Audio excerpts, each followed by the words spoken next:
So the key of F had what letter was the weird one? B. And we flatted it. Yes. Key of F sharp, you know it's a sea of sharps in there, but we get lucky. What happens in there? B is the only natural. Thank you, sir. That was Adam saying it, of course. Thank you very much. It's like this. They're pairs. Now let's talk about the key of E. You and I know full well on that E is a popular key. Actually, I'd like to do A with you first. I think A will work easier for something that goes back to your early years of guitar. If I were in the key of C, and it were my second week of guitar, and I was fairly precocious, which I surely wasn't, it took me 3 years to get this chord, which is the truth. You can say that with a straight face in the camera, because I had a hard guitar to play with. I was 11, and I discovered brassieres, I think, or something. Not wearing them, but trying to touch them on other beings. So I don't think I was practicing too many minutes a day. Forget hours. But disclaimers running rampant, we go back to the idea that if we were in C and it was week number 2 and you said, okay, Ted, there are 3 main chords in the key of C that most of the songs that are 3-chord songs would use. They're based on the letter C, and then there are 2 other letters in the key of C that you would have advised me are the main ones, even if it's for this. F and G. That's right, C, F, and G. The key of A, we get a break here, we caught a little break, has 3 sharps, C, F, and G. You'd say, well, how do I remember that C is something you remember, but at least it's coherent. Yeah, yeah. Okay?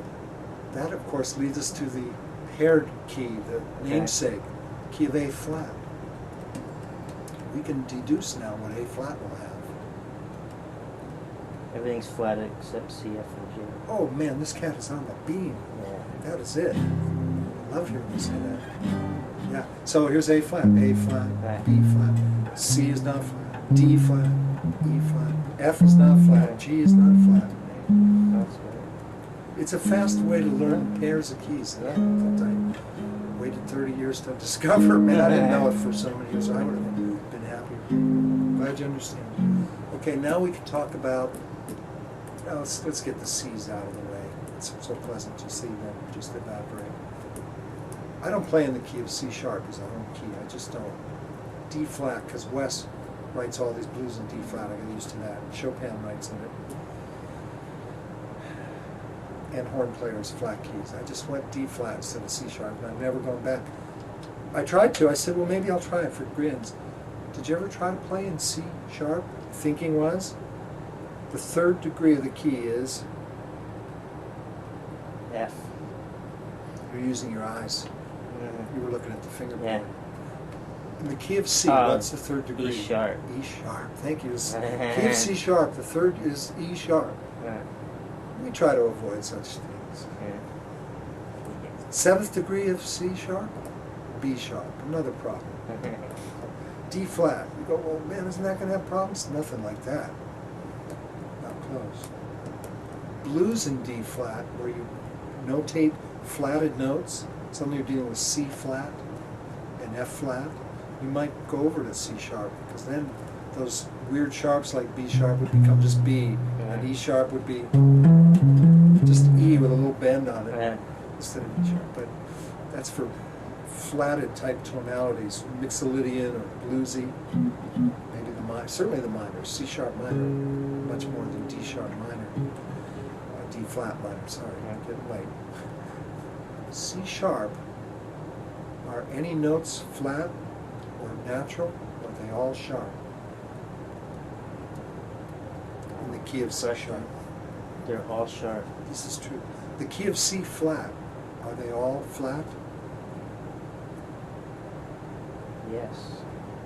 So we have 3 keys there that are easy to understand at least. Yeah. C is all naturals, C flat's all flats, C sharp's all sharp.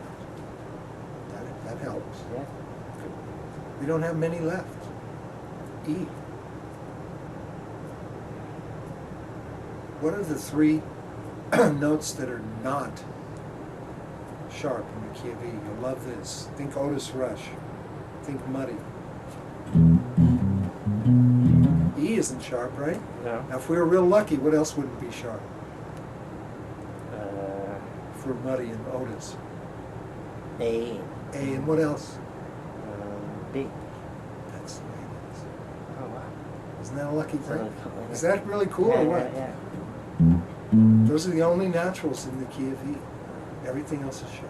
That's so cool. So therefore, an E flat, which is a flat right at the root, Right. if we were real lucky, only the 1 and 4 and 5 would be the flats, and Right. that's what it is, of course, because it's the mirror image. Wow. So the E is really cool. That's really great. Now we still have B's and D's to contend with. Those are admittedly less exhilarating. There's less trick that you can spot. We use the trick of, for the key of A and A Right. flat, we use the, for the E keys. D, you know that all sharp keys have leading tones that are sharps? By leading tone, I mean the 7th degree. All sharp keys. Have you been exposed to that thought? No. The first key to have any sharps is what key? G. G was one we did right at the beginning. Right. G, if we didn't sharp the last degree, we'd Okay. get late 60s Americana scales, Mhm. Mixolydian. But as soon as we sharpen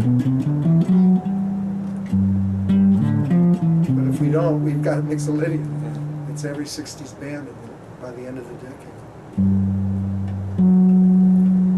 So F has to be sharp. That is the leading tone of G. It's the last letter, right? Okay. So if we're in D, we can assume, since it's a sharp key, it has F sharp, that there'll be another tone. C It's sharp. C sharp, right. That's what you probably have to remember, is just that the third and the leading tone are the sharp ones there. It's not a trick, it's just something you Okay. by Yeah, you rote. have to remember. So if those are the only two sharps, then there's the only two naturals, D flat. D flat at the 1, Yeah. the 2, but the third is not flat, Right. just F. And then 4 is flat, because the 1 was flat, 4 is Right. flat, And 5, Seven. 6, but the 7th one. Seventh, Right. okay. Good. That takes care of the D's. Admittedly, this takes some while to practice in your mind and get it together, but so what? Everything does it. At least it's a little faster. So now we're talking about the keys of B flat and B. I relate B to E a lot. I say something that happened in E is probably going to be damn similar in B. In E, we got lucky with the Right. so key B. So. It's similar, but not quite as rowdy. The 5th is a sharp note, Right. but the 1 and 4 still aren't. No, right. So the 1 and 4 are not Right. sharp, Right. but the 5th is. Right. And then B flat, the 1 and 4 will be the flats. Right. Everything else is natural. So if each day you say pair de jour or whatever, you take a pair of keys, recite the notes backwards first, always. Because then you'll be able to do them forwards with ease. You say, will I ever need to know the notes backwards? Why give me foolish drills that I won't use? It's precisely because you'll need them more. Most music, I don't know if you notice this, that's what most music does. It goes this way. Very little music goes this way. I don't wish it to be this way. I just know that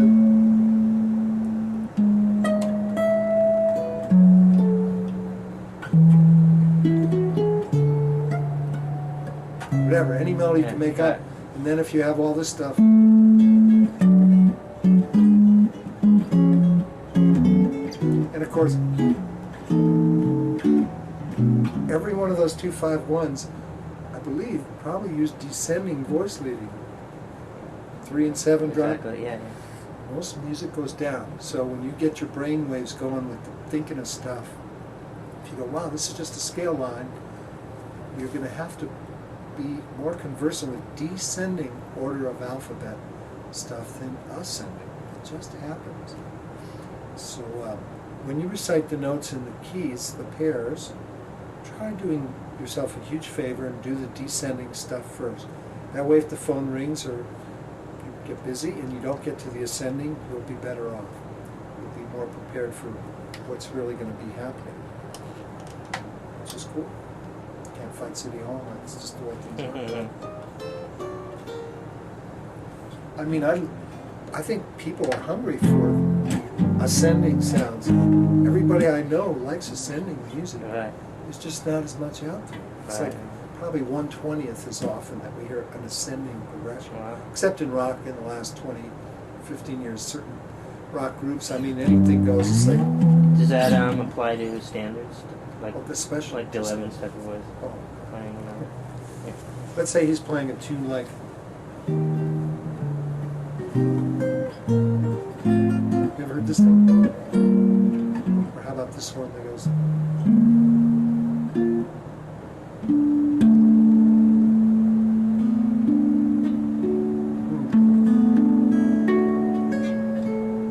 You heard this thing? Yeah, yeah.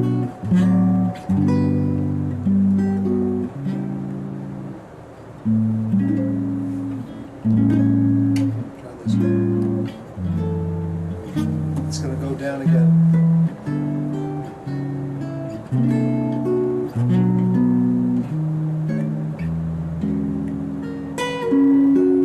Hey, an ascending one for a second, but it's still A7. That's just A7 because we could have gone downward. How would we do it?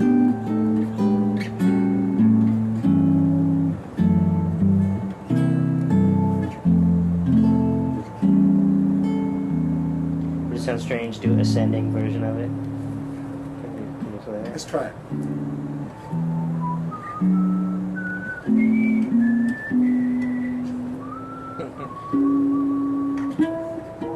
You can only go for so long. You get a little dinky. Let's try it starting from here.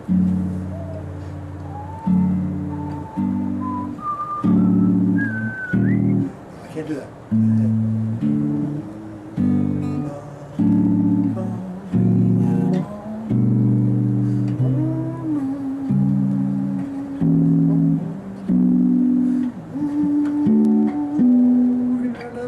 We're about there. That's too crazy. But for a while it goes. Sounds good, yeah. It's fun to You probably try. go up and down, you know? But most of the stuff, I don't know. It seems like people have just followed the tendency of that. It's funny because the strongest one I always thought was supposed to be that, which is an upward move, that leading tone thing. But I guess the thing of it's the falling fifth, Right. which is possibly why they started calling it the cycle of fifths, which has stuck around for a long time, that term, even though it's really fourths. By the way, most pragmatic beings look at it, if they're unbiased, they go, well, C's going to F, that's a fourth. Why are they calling it a fifth? You say, well, C is the fifth of F. They go, well, why are they calling it according to where we just were? Why don't we talk about where we need to go next? That's how we drive. Turn left at the fourth block, okay? So that's the reason for the doing it at fourths. It's how music works. If I say D minor 7, G7, C, if you think cycle 5, Yeah. and you're not thinking descending, which I doubt that you were trained to do it as strongly that way, then you'd have to say, D is the fifth of G, and compute what the one you're on is the fifth of. Instead of just saying a cleaner thought, go up a fourth. It's just cleaner. More and more people are calling it fourths, which is really refreshing. I don't think I was the first by any means. I just know at one point I switched over and said, I can't call it fifths, it's just not working for me. So, we've talked about the bija cuff, the three-tiered thing. Yes. We talked about these pairs. There's something else we were talking about that was really significant in the early, before we did the bija cuff thing. You were talking about the idea of 1, Yeah, 4, yeah. 7, 3, 6, 2, 5, Right. 1. You don't have to practice any of this right away, except the pairs and scales. I'd get started on that. The rest of it, you can just see where you're going to use it. But can be deceptive. Did I tell you to take a capo with you? That sometimes is very telling. Suddenly you'll go, hey, this guitar does feel great once the strings are down. All it needs is a setup. But, you know, if you already found one that feels good, then that's cool. Somebody's shooting a video camera in my room here.